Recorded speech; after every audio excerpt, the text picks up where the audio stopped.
मुझे याद है जब अन्ना आंदोलन हुआ था तब भी आप पर भरोसा करके आपको भेजा गया था, बाकायदा इस पर किताब में पूरी कहानी भी लिखी गई है।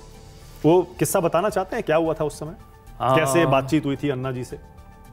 कुछ चीज़ें बता पाऊंगा, कुछ नहीं जितनी बता सकते। हाँ।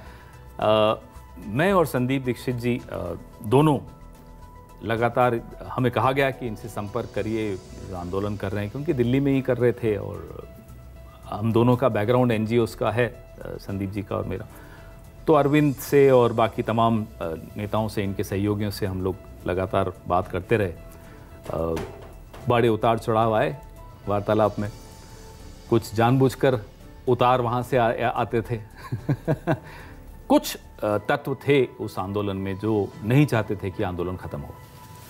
कौन थे? अब उस पर कभी किताब लिखेंगे। क्योंकि आपने तो आरोप भी लगाया ना कि बीजेपी और संघ इसको। बिल्कुल, मैं आज भी कहता हूँ और दावे के साथ कहता हूँ कि विवेकानंद फाउंडेशन हो या राष्ट्रीय स्वयंसेवक संघ हो, इनका पूरा योगदान इस आंदोलन में था। ये आंदोलन इन्हीं का आंदोलन था। जो लोग इस आंदोलन में थे, सक्रिय भूमिका निभा रहे थे, मुझे नहीं मालूम उन्हें कितनी जानकारी थी या नहीं थी, इस पर मैं अभी टिप्पणी नहीं करूँगा। लेकिन अगर मैंने कभी पुस्तक लिखी इस आंदोलन पे, मैं कुछ खुलासे जरूर करूंगा। Okay, here is the teaser. इसका मतलब पवन जी के दिमाग में चल तो रहा है, समय मिलते ही किताब लिखूंगा। आपने कहा अरविंद से कुछ बातचीत हुई, तो आप अरविंद केजरीवाल को पहले से जानते थे या? हाँ, वो एनजीओ जब से चलाते थे, एनजीओ चलाते थे, तब से वो संपर्क में रहते थे, क्योंकि हम दिल्ली सरकार में थे तो संपर्क में रहते। कब से जानते थे आप? बहुत पुराना संबंध था? नहीं, ज्यादा पुराना नहीं, लेकिन 2008-9 के समय से जानते, जब ये परिवर्तन नाम की संस्था चलाते थे। आज तो मेरे ख्याल से कोई बातचीत, कोई जान पहचान नहीं होगी। तब के अरविंद केजरीवाल में और आप आज के अरविंद केजरीवाल में क्या फर्क है पवन जी? अब ज्यादा उस पर मत कहलवाइए, किताब भी कुछ रहने दीजिए। जाहिर है, जैसे मैंने कहा, कुछ तो मजबूरियां होती हैं वैसे भी।